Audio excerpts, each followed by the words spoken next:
Bom, esse vídeo aqui é mais ou menos para a minha ideia é nós conversar um pouco e tentar trazer um pouco do meu ponto de vista, né, e o que eu vivi até hoje, o que eu aprendi até hoje no mundo de TI. E aí, falando especificamente sobre esses dois cargos, Solution Architect e Software Architect.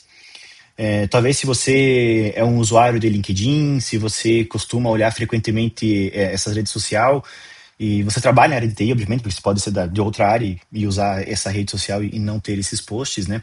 Ou até mesmo na sua equipe, no seu time, no seu projeto ou na sua empresa, você tem outras pessoas que fazem essas duas funções e você pode estar se perguntando, né, para que serve, como que elas compõem o projeto, como que elas compõem a equipe, quais são os deliveries dessas duas funções, como que eles agregam, né? Vamos imaginar que o mundo de software é uma engrenagem e como que é um motor, perdão, e como que essas duas engrenagens, né, elas compõem o motor como um todo, né?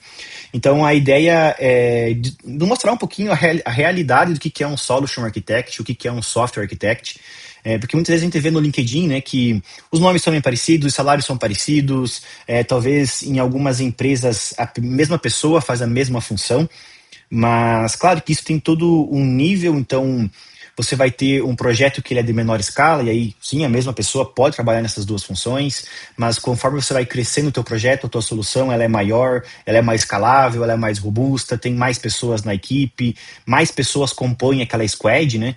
Então acaba sobrecarregando as funções e não vai ter uma entrega de qualidade.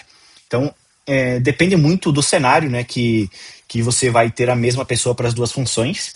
É, Muitas das vezes a pessoa, para chegar numa arquitetura de solução, ela já foi um arquiteto de software antes, não que é um requisito, não que é obrigatório, mas agrega muito para a bagagem e para o conhecimento do profissional. Então, muitas vezes você vai ver um arquiteto de solução que ele já foi um engenheiro sênior, que ele já foi um tech lead, que ele já foi um arquiteto de software, e agora ele está fazendo ali a parte de arquitetura de soluções. Mas não necessariamente é obrigatório ter feito toda essa trilha, né, dentro da área de TI.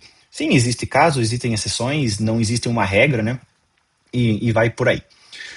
Então, a forma mais simples de nós entender a diferença entre a arquitetura de solução e a arquitetura de software seria basicamente um zoom. Literalmente um zoom. Deixa eu pá, aqui. É basicamente um zoom assim. Nós vamos dar um zoom aqui. Então, o arquiteto de solução, ele vai estar olhando, e aqui vou até reaproveitar o mesmo diagrama da última aula, do último vídeo, onde nós desenhamos, né, aquela proposta daquele software de delivery como se fosse um iFood, né? Claro que não é a mesma arquitetura que um iFood ou algo do gênero, é apenas para ilustrar, né?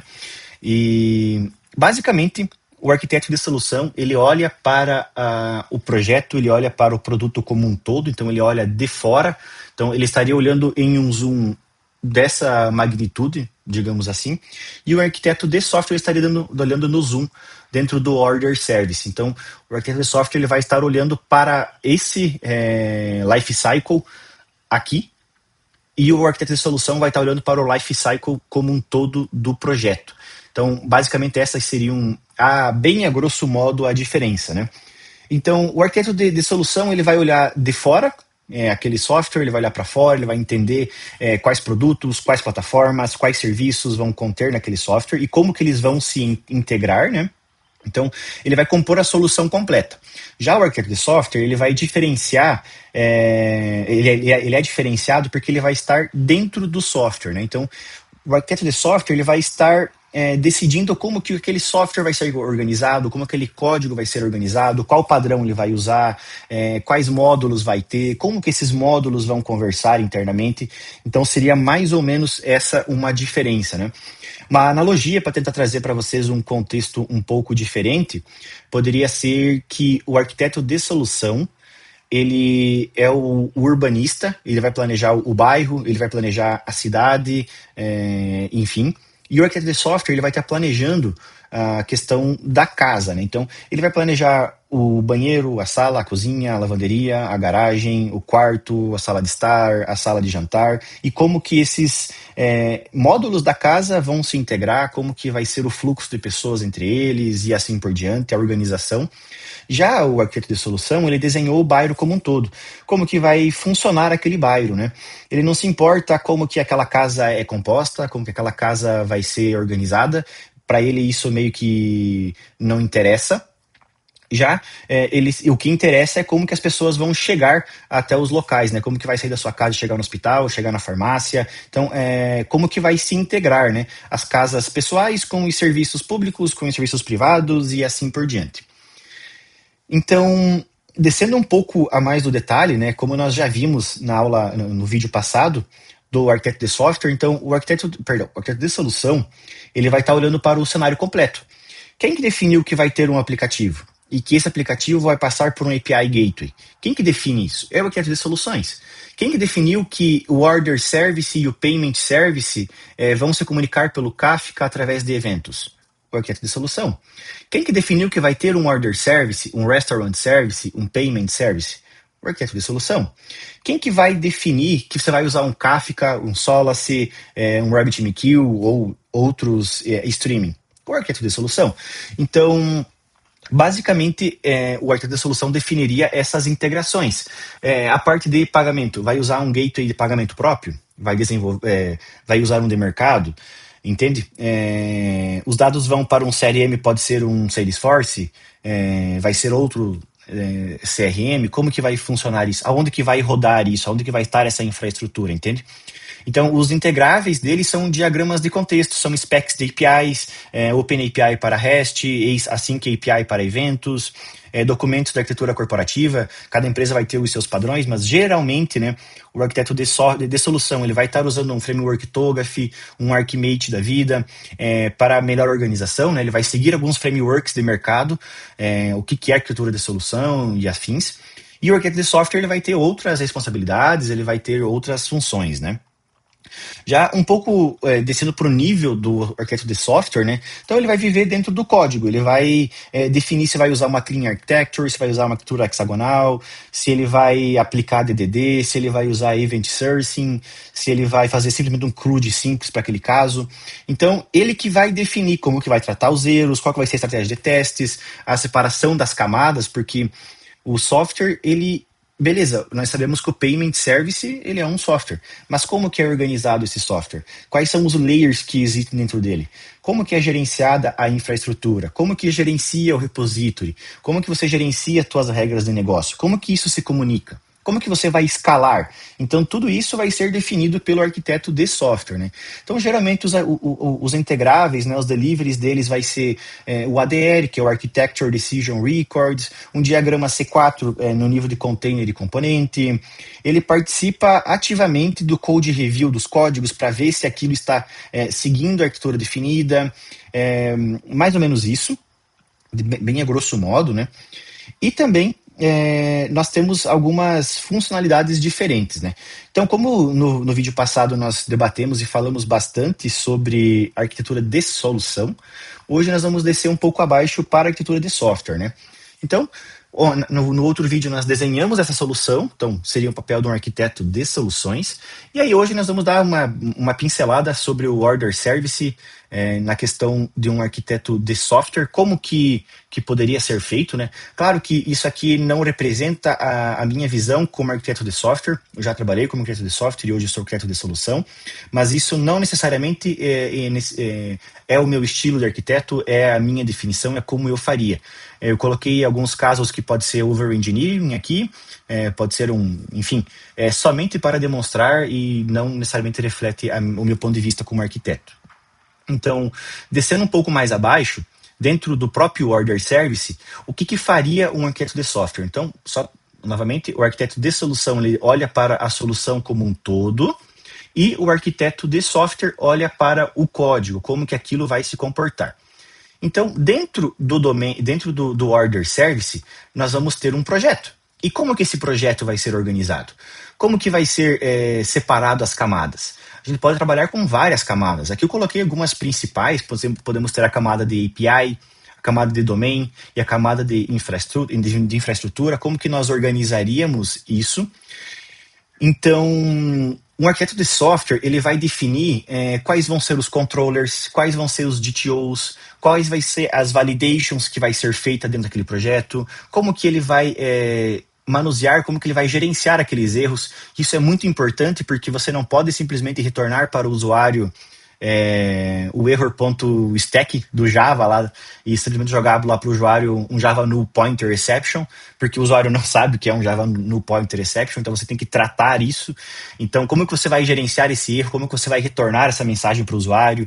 Ao mesmo tempo, você simplesmente não pode retornar toda a mensagem completa, você não pode dar muitas informações, porque você pode estar expondo uma fragilidade do teu software, mas você também não pode retornar sem nenhuma informação, porque você não colabora com o usuário para saber o que está acontecendo, ou nem mesmo um erro que vá para o usuário.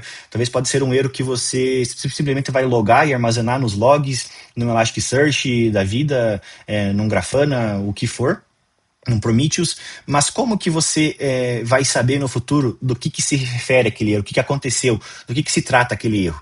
Então você tem que ter um gerenciamento do erro, né? E isso vem também do arquiteto de software.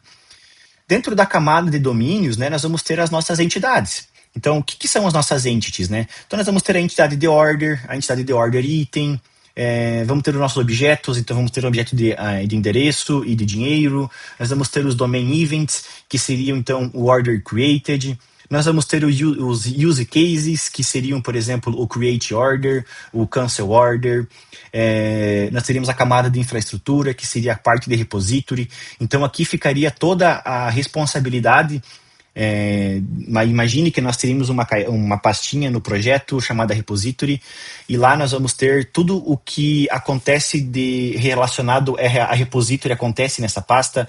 Então, a questão de nós fazer o insert no banco de dados, você vai ter, por exemplo, order repository, e lá dentro de order repository você vai trabalhar com todas as responsabilidades de você criar uma ordem, você buscar uma ordem, você cancelar uma ordem.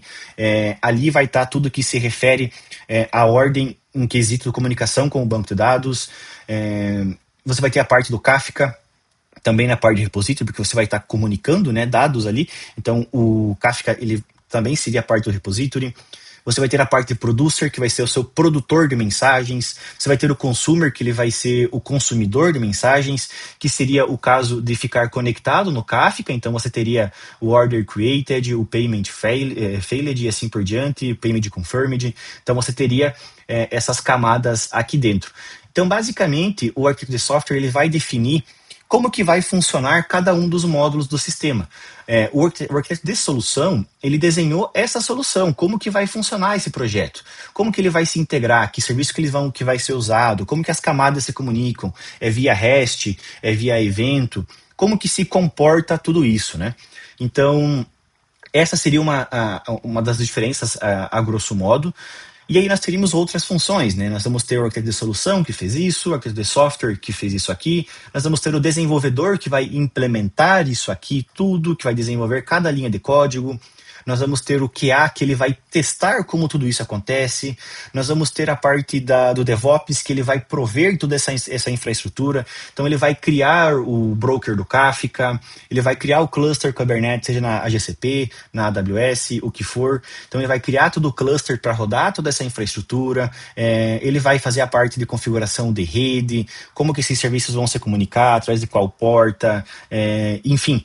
A parte de escalabilidade, quando que vai escalar mais máquinas, quando que vai desescalar, que vai reduzir a infraestrutura, como que vai funcionar tudo isso. Então, além da arquitetura de solução, arquitetura de software, nós temos outras funções, como o programador, que ele vai programar tudo isso, nós vamos ter o DevOps, que ele vai montar essa infra, e aí geralmente o DevOps ele vai trabalhar on-premise ou na cloud, tudo vai depender da empresa, da organização e tudo mais. E enfim, basicamente essa que seria a diferença entre o arquiteto de solução e o arquiteto de software. Além de somente essas entregas aqui, né, nós temos uma outra diferença que seria a parte de comunicação. Então nós vamos ter, por exemplo, o arquiteto de software, ele vai conversar ali com os devs, com o tech lead, ele vai conversar com as pessoas que são responsáveis pelos códigos, que trabalham no código.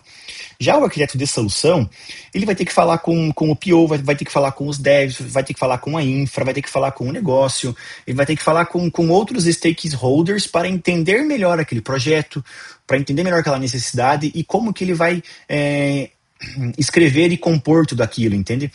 Então, muitas vezes, o próprio arquiteto de software que vai ser responsável por entender com o negócio como que vai funcionar aquele software, como que vai funcionar aquela aplicação, quais vão ser as regras do negócio, como que vai ser documentado isso, como que nós vamos gerenciar cada situação, cada exceção. Então, o arquiteto de solução, ele vai conversar com muitas mais pessoas, ele vai ter mais entregáveis. Por isso que, geralmente, para você chegar ali como arquiteto de solução, você foi seguindo aquela trilha que eu falei antes. Então, você começou como desenvolvedor, você foi virando sênior, você virou tech lead, você virou arquiteto de software, e aí você chegou na arquitetura de solução. Porque você já viveu todo esse mundo antes, você já viveu você já tem essa maturidade desse lado do ambiente do projeto, você já trabalhou, você já usou essas ferramentas, então na hora de você fazer a solução, você já tem uma boa bagagem, né? Você já tem um bom overview de como tudo aquilo funciona e como que você vai implementar aquilo. Mas como eu disse antes, não necessariamente, né, você vai ter que seguir isso. Apesar de ser um pouco difícil, porque você não tem uma pós-graduação, você não tem uma faculdade, um curso que vai te formar um arquiteto de solução, porque apesar de que existem os frameworks, né, como eu falei antes, o TOGAF, o Archimate, entre outros frameworks de arquitetura de solução, cada empresa vai usar e vai implementar esses frameworks de maneiras diferentes, de estilos diferentes, então não necessariamente a mesma arquitetura de solução que eu trabalho hoje na Renault, ela seria aplicável para a BYD, para a Tesla. Possivelmente, muitas vezes, talvez siga o mesmo framework, que pode ser o TOGAF, mas cada empresa pode personalizar o TOGAF para a sua realidade, para o seu contexto, para o seu negócio, então depende muito. Mas, bem a grosso modo, o arquiteto de solução, então, ele pensa na solução como um todo e o de software pensa em como organizar aquele código, em como que essas camadas vão se comunicar, como que o consumer vai funcionar, como que vai ser o código dele e assim por diante.